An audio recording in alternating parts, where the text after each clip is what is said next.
Hello student, welcome to Navankur digi lessons class.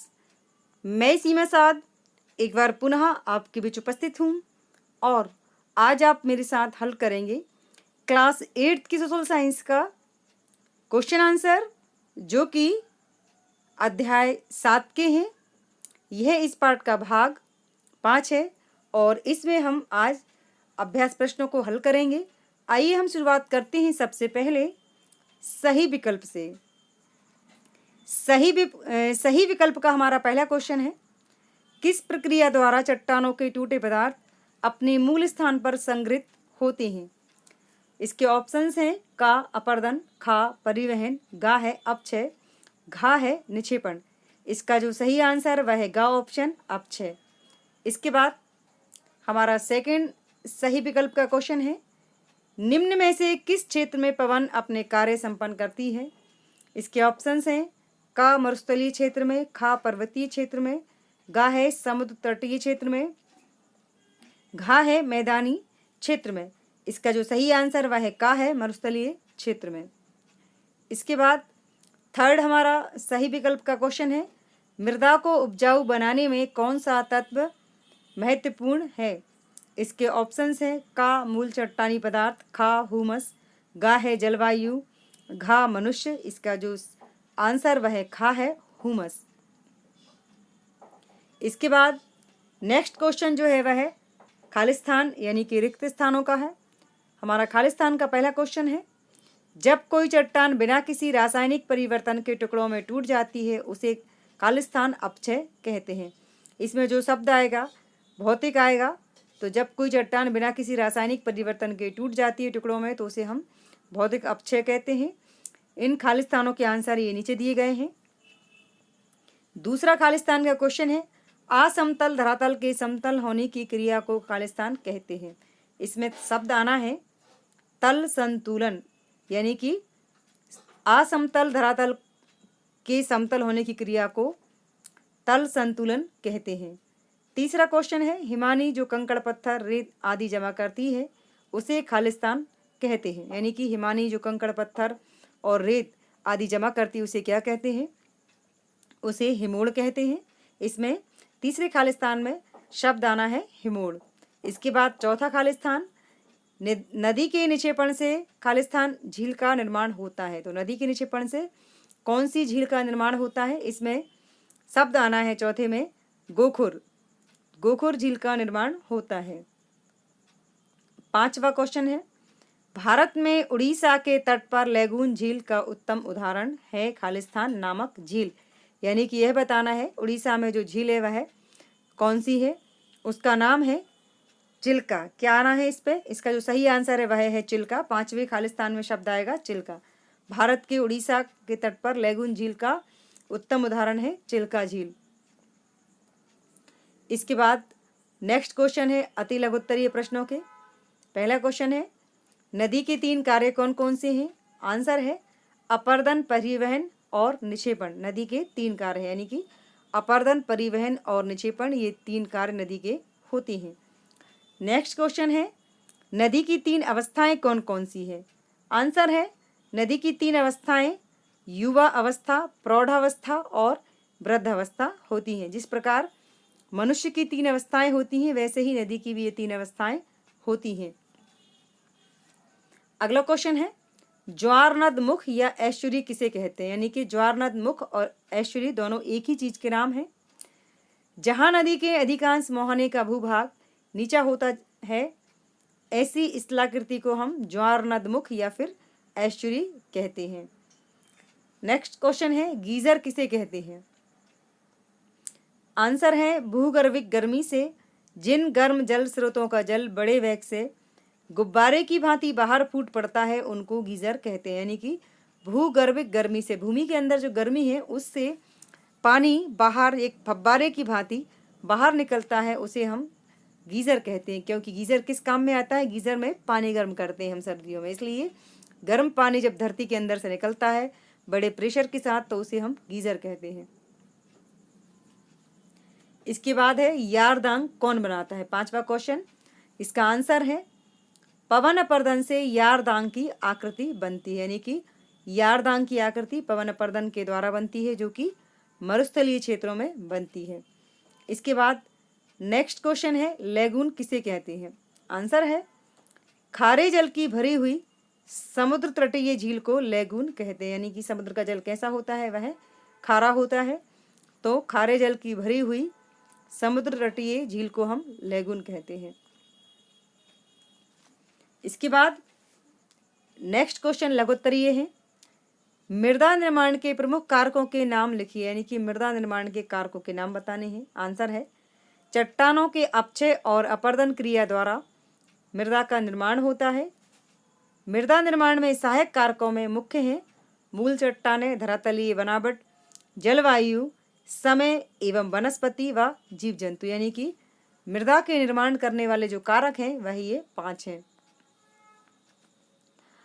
अगला question है, अपक्षय किसे कहते हैं? अपक्षय के विभिन्न प्रकारों के नाम लिखना है, अपक्षय बताना है किसे कहते हैं।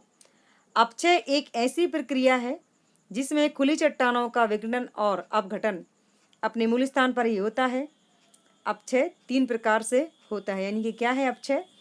अपक्षय एक ऐसी प्रक्रिया है जिसमें खुली चट्टानों का अपघटन और विघटन दोनों अपने मूल स्थान पर, यानी कि वो जहाँ रखी होती हैं, जिस जगह पर होती हैं वहीं पर होता है, और इस प्रक्रिया को हम अपक्षय कहते हैं, जिसमें चट्टानें रासायनिक क्रिया के द्वारा या भौतिक क्रिया के द्वारा टूटती रहती हैं, उसे हम अपक्षय कहते हैं।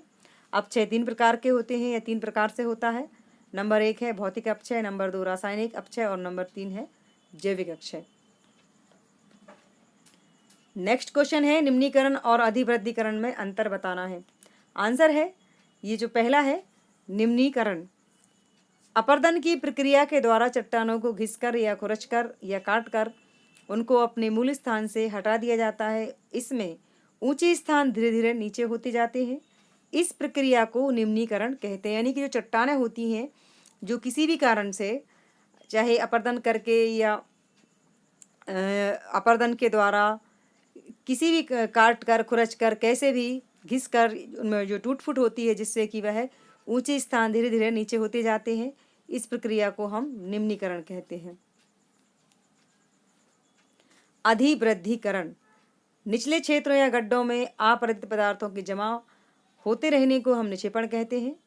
अपरित पदार्थ गड्ढों में जैसे जैसे भरता जाता है उसकी ऊंचाई बढ़ती जाती है, इस प्रक्रिया को अधिवृद्धिकरण कहते हैं। तो यह निम्नीकरण और अधिवृद्धिकरण में अंतर है।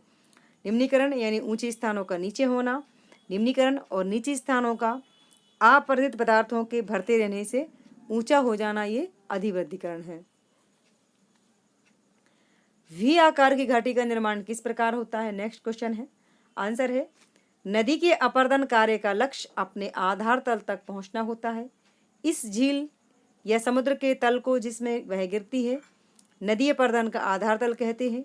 नदी अपनी घाटी को गहरा और किनारों को चौड़ा करती है, जिससे भी आकार की घाटी का निर्माण होता है। तो स्टूडेंट्स, इस क्वेश्चन में आंसर भी लिखना है और इसका चित्र भी बनाना है, जो कि मैंने आपको बताया है नेक्स्ट स्लाइड में। यह वी आकार की घाटी का चित्र है जो कि आपको कॉपी में बताना है, कॉपी में बनाना है, और यह आपकी बुक में दिया है। इसके बाद हमारा 5वां क्वेश्चन है, लघु का हिमोड़ किसे कहते हैं? उनके प्रकारों के नाम लिखिए, यानी कि हिमोड़ के पहले तो ये बताना है कहते किसे हैं, फिर उसके प्रकारों को भी बताना है। आंसर है हिमोड़ जब हिमानी पिघलती है। क्या होती है हिमानी? जब पिघलती। हिमानी क्या होती है? पहाड़ों पर जो बर्फ जमी होती है उसे हम हिमानी कहते हैं। हिमी मीन्स होता है बर्फ। तो जब हिमानी पिघलती है अथवा पिघल कर पीछे हटती है तब वह अपने साथ लाए पदार्थों को घाटी के विभिन्न भागों में जमा कर देती है। यानी कि जब पहाड़ों पर जो बर्फ जमी होती है वह पिघलती है और पिघल कर अपने साथ लाए पदार्थों को जमा कर देती है नीचे, उसे हम जमा कर देती है, तो इससे हिमोड़ कहते हैं। इस प्रकार के निक्षेपित पदार्थों को हिमोड़ कहते हैं। घाटी में स्थिति के आधार पर हिमोड़ 4 प्रकार के होते हैं। नंबर 1 है अंतस्थ हिमोड़, नंबर 2 पार्श्विक हिमोड़, नंबर 3 मध्यस्थ हिमोड़ और नंबर 4 है तलस्थ हिमोड़। अगला क्वेश्चन है, भूमिगत जल स्तर किसे कहते हैं? धरातल पर बरसने वाला वर्षा का जल कुछ रिसकर भूमि में चला जाता है। भूमिगत जल का वह तल जिसके नीचे चट्टानें जल से पूरी तरह भरी होती हैं वह भूमिगत जल स्तर कहलाता है। अगले क्वेश्चन जो है वो दीर्घोत्तरीय है। तो दीर्घ का हमारा पहला क्वेश्चन है, तल संतुलन की प्रक्रिया को समझाइए, यानी जो भूमि को जो बैलेंस होता है उसकी प्रक्रिया को समझाना है। आंसर है, परिवर्तनकारी वह शक्तियां धरातल को समतल करने के लिए निरंतर क्रियाशील रहते हुए अपर्दन, परिवहन और निक्षेपण का कार्य करती हैं। इसे ही तल संतुलन कहते हैं। नदियाँ, हिमानियाँ, पवन, भूमिगत जल और समुद्री लहरें तल संतुलन के प्रमुख कारक हैं। तल संतुलन के कार्य को हम दो भागों में बांट सकते हैं। पहला है निम्नीकरण और दूसरा है उच्चयन या फिर अधिवृद्धिकरण। अधिवृद्धिकरण या उच्चयन दोनों एक ही होता है। निम्नीकरण ये हमने लघु में भी पढ़ा था क्वेश्चन, वो हमारा लघु का क्वेश्चन था। ये दीर्घ का क्वेश्चन है, ये तल संतुलन का क्वेश्चन है और वह निम्नीकरण और अधिवृद्धिकरण में अंतर था। आंसर ज़्यादा अंतर नहीं है, थोड़ा अंतर है, यहाँ पर चित्र भी बनना है। निम्नीकरण अपर्दन की प्रक्रिया द्वारा चट्टानों को घिसकर, खुरचकर या काटकर उनको अपने मूल स्थान से हटा दिया जाता है। ऊंचे स्थान इसमें धीरे धीरे नीचे होते जाते हैं। इस प्रक्रिया को हम निम्नीकरण कहते हैं। इसके बाद अधिवृद्धिकरण निचले क्षेत्रों या गड्ढों में अपरदित पदार्थों के जमा होते रहने को निक्षेपण कहते हैं। अपरदित पदार्थ गड्ढों में जैसे जैसे भरता जाता है उसकी ऊंचाई बढ़ती जाती है। इस प्रक्रिया को हम अधिवृद्धिकरण कहते हैं। इस क्वेश्चन में आपको, ये चूंकि दीर्घ क्वेश्चन है, ये तल संतुलन का चित्र भी बनाना है जो कि आपकी बुक में दिया है। इसके बाद नेक्स्ट क्वेश्चन है, मृदा अपर्दन किसे कहते हैं? मृदा अपर्दन के कारण तथा संरक्षण के 3 उपाय लिखिए। स्टूडेंट्स, यहाँ पर आपको गौर करना होगा। इस क्वेश्चन में 3 क्वेश्चन है, तो इनके तीनों के आपको यहाँ पर आंसर बताना है। सबसे पहले मृदा अपर्दन होता क्या है? प्राकृतिक शक्तियों या मानवीय क्रियाओं द्वारा मृदा के आवरण को हटाने या नष्ट करने को हम मृदा अपर्दन कहते हैं। यानी कि प्राकृतिक शक्तियों या फिर मानवीय क्रियाओं के द्वारा धरती के ऊपर से जो मृदा का आवरण हट जाता है, यानी कि मिट्टी की जो परत हट जाती है, उसे हम मृदा अपर्दन कहते हैं। मृदा अपर्दन के कारण, मृदा का अपर्दन होता किन कारणों से है? पशुओं द्वारा अत्यधिक चराई एवं मानव द्वारा वनों की अंधाधुंध कटाई के कारण भूमि से वनस्पति का आवरण हट जाता है। और तेज वर्षा व तेज पवन द्वारा मृदा की ऊपरी परत के मृदा के कण, जो कि मानव व जीव जंतुओं के लिए अत्यधिक महत्वपूर्ण है, वह एवं उड़ जाते हैं। इसके अतिरिक्त उर्वरकों व कीटनाशकों का प्रयोग व अनियंत्रित सिंचाई के कारण भी मृदा का अपर्दन होता है। यदि आप चाहें तो इस क्वेश्चन में से यहाँ पर मृदा अपर्दन को आप पॉइंट बनाकर भी लिख सकते हैं। इसके बाद अब बताना है मृदा संरक्षण के 3 उपाय। मृदा अपर्दन हमने देखा, अब मृदा अपर्दन को हम रोक कैसे सकते हैं, तो उसे हम क्या कहेंगे? मृदा का संरक्षण। तो मृदा संरक्षण 3 प्रमुख उपाय बताना है। पहला है वनों का संरक्षण। वृक्षों की जड़ें मृदा पदार्थों को बांधे रखती हैं। वृक्षों की सड़ी गली पत्तियां मृदा को उपजाऊ बनाती हैं, इसलिए वनों का संरक्षण आवश्यक है। इसका सेकंड उपाय है वृक्षारोपण। नदी घाटियों, बंजर भूमियों तथा पर्वतीय ढालों पर वृक्ष लगाना मृदा संरक्षण का सबसे महत्वपूर्ण उपाय है। इसके द्वारा मरुस्थलों के विस्तार को रोका जा सकता है। और इसका तीसरा उपाय है भूमि उद्धार। जल द्वारा बनी उबड़ खाबड़ भूमियों को समतल बनाकर मृदा को अपर्दन होने से रोका जा सकता है। तो ये है आपके मृदा संरक्षण के 3 उपाय। अब हमारा नेक्स्ट क्वेश्चन है, पवन अपर्दन किस प्रकार होता है? पवन अपर्दन से निर्मित स्थलाकृतियों का वर्णन कीजिए। तो पहले तो ये बताना है कि पवन अपर्दन किस प्रकार होता है। पवन अपर्दन का कार्य अपवहन, सन्निघर्षण एवं अपघर्षण के रूप में संपन्न होता है। अपवहन क्रिया में पवन चट्टान कणों को उड़ा ले जाता है। सन्निघर्षण में क्रिया में पवन में उड़ते कण परस्पर टकराते हैं एवं विखंडित हो जाते, यानी कि टूट जाते हैं आपस में टकराने से। अपघर्षण क्रिया में रेत के कणों युक्त पवन चट्टानों को रगड़ रगड़ कर घिसता है। पवन अपर्दन के फलस्वरूप छत्रक, वालू के टीले, यारदांग आदि की आकृतियां बनती हैं। यानी कि पवन अपर्दन से छत्रक, बालू के टीले, यारदांग आदि की आकृतियाँ बनती हैं। तो यहाँ पर क्वेश्चन में पूछा है कि अपरदन से निर्मित स्थलाकृतियों का वर्णन भी करना है। तो हम यहाँ पर पवन अपरदन से निर्मित स्थलाकृतियों का बारे में पढ़ेंगे। बालू के टीले, पवन अपरदन से बालू के टीले की आकृति का निर्माण होता है। बालू क्या होते हैं, यानी बालू के टीले क्या होते हैं? बालू मीन्स होता है रेत, तो जिसे हम रेत कहते हैं उसे बजरी भी कहते हैं। तो बालू मिश्रित पवन के मार्ग में अवरोध आने पर बालू के ढेर टीलों के रूप में निर्मित होते हैं। यह चंद्राकार टीले होते हैं जहाँ सदैव एक ही दिशा में हवा बहती है, ये वहीं बनते हैं। यानी कि मरुस्थलीय क्षेत्रों में जहाँ हवाएं नियमित रूप से एक ही दिशा में वर्ष भर चलती हैं, वहाँ पर इस तरह की स्थलाकृतियों का निर्माण होता है। बालू के टीले यानी कि रेत के ढेर, जैसा आप चित्र में भी देख सकते हैं।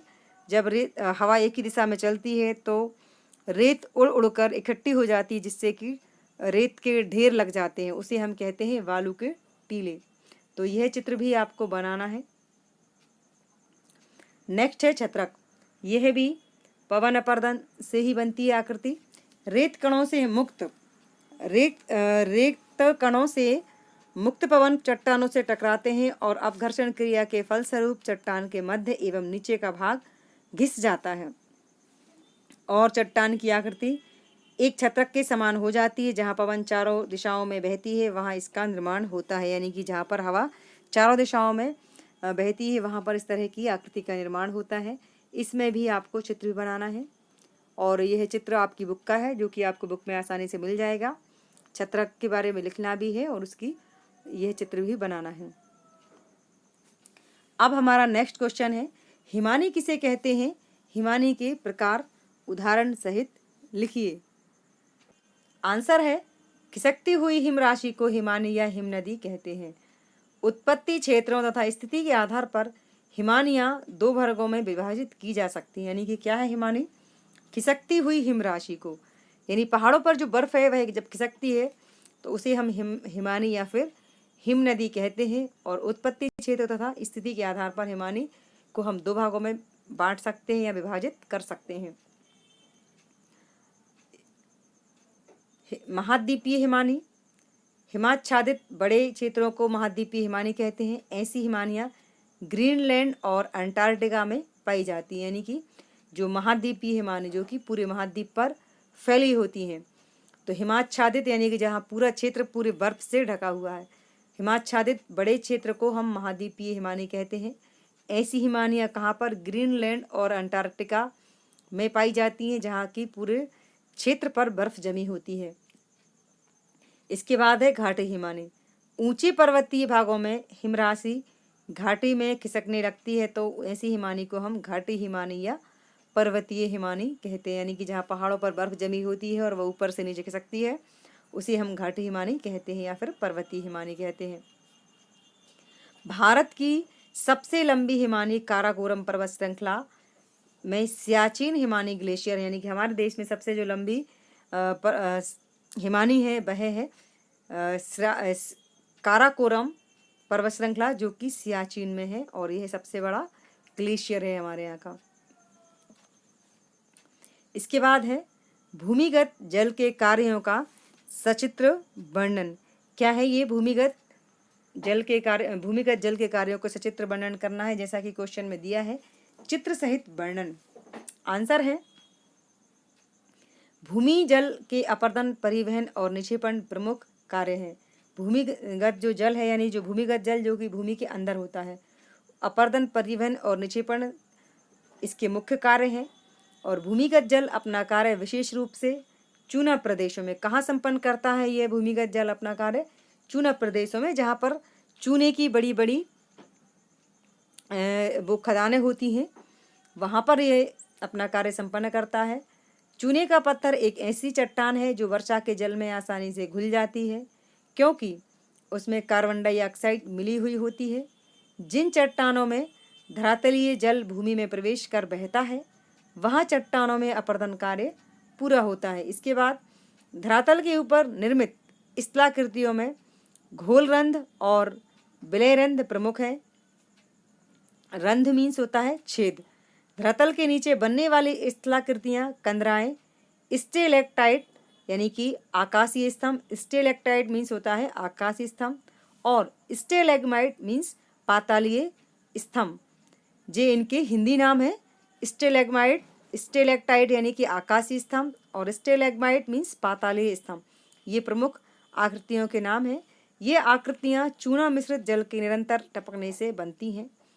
जल अंश के बह जाने पर चूना जमता जाता है और एक स्तंभ का आकार ले लेता है। यानी कि जहाँ पर चूने की चट्टानें होती हैं जिन प्रदेशों में, वहाँ पर भूमि के अंदर लगातार पानी के टपकने से या रसकने से इस तरह की आकृतियाँ बनती हैं। तो यहाँ पर स्टूडेंट्स आकाशीय एवं पातालीय स्तंभ का मैंने आपको चित्र भी बताया है, जो कि चूने से बनता है। चूने के ऊपर पानी गिरने से इस तरह की आकृति बनती है, जिसे हम आकाशीय स्तंभ या पातालीय स्तंभ कहते हैं। यह भी आपको कॉपी में बनाना है। जो कॉपी में बनाना है ये बुक में दिया है। अगला क्वेश्चन है हमारा, समुद्र की लहरें किस तरह अपर्दन और निक्षेपण का कार्य करती हैं। यानी कि जो अपर्दन, परिवहन और निक्षेपण का कार्य है, यह समुद्र में भी होता है, नदी में भी होता है, मरुस्थल में भी होता है और पहाड़ों पर भी होता है। तो अपर्दन, परिवहन, निक्षेपण का जो काम है यह इन चारों जगहों पर होता है। यहाँ इस क्वेश्चन में हमें समुद्र की लहरें किस तरह अपर्दन और निक्षेपण का कार्य करती हैं यह बताना है। आंसर है, समुद्र का जल कभी भी शांत नहीं रहता। यानी कि समुद्र का जो पानी होता है वह कभी शांत नहीं रहता। वह लहरों, धाराओं और ज्वार भाटा के रूप में सदैव गतिशील रहता है। लहरें अपर्दन, परिवहन और निक्षेपण का कार्य करती हैं। क्या करती हैं लहरें? अपर्दन और परिवहन व निक्षेपण का कार्य करती हैं। अपर्दन, समुद्र की शक्तिशाली लहरें निरंतर तटीय भागों पर स्थित कठोर चट्टानों पर प्रहार करती रहती हैं। अपर्दन के इस कार्य में चट्टानों के छोटे छोटे कण, नुकीले टुकड़ों तथा वालू के कण लहरों के साथ औजार का कार्य करते हैं। इनके कारण चट्टानों के अपर्दन से समुद्री भृगु, समुद्री गुफाएं आदि का निर्माण होता है। यानी कि समुद्र का जो जल है वह किनारों पर लगातार कंकड़, रेत, पत्थर के साथ, जो कि उसके पानी में शामिल होता है, बार बार उसके किनारे से टकराता है। तो जो किनारे की जो चट्टानें होती हैं उनमें टूट फूट होती है और उससे कई तरह की आकृतियों का निर्माण होता है, जैसे कि समुद्री भृगु, समुद्री गुफाएं। तो ये है अपर्दन कहलाता है। इसके बाद है निक्षेपण। समुद्र की लहरें अपेक्षाकृत सपाट और समतल तटों पर निक्षेपण का कार्य करती हैं। कहाँ पर करती हैं समुद्र की लहरें? सपाट और समतल तटों पर निक्षेपण का कार्य संपन्न करती हैं। इसके परिणाम स्वरूप तटों पर पुलिन, बीच, रोधिका व लेगुन आदि स्थलाकृतियों की रचना होती है। यानी कि समुद्र की लहरें जो निक्षेपण का कार्य करती हैं उससे इन तीन आकृतियों की रचना होती है, रोधिका, लेगुन और बीच। निक्षेपण का मतलब होता है समुद्र के पानी में जो भी कंकड़, पत्थर, रेत है, उसे जहाँ उसके पानी की बहने की गति कम हो जाती है वहाँ पर उसके पानी के अंदर जो कुछ अवसाद होता है उसे जमा कर देना, और इस पानी के निक्षेपण से इस तरह की आकृतियों का निर्माण होता है। Thanks for watching.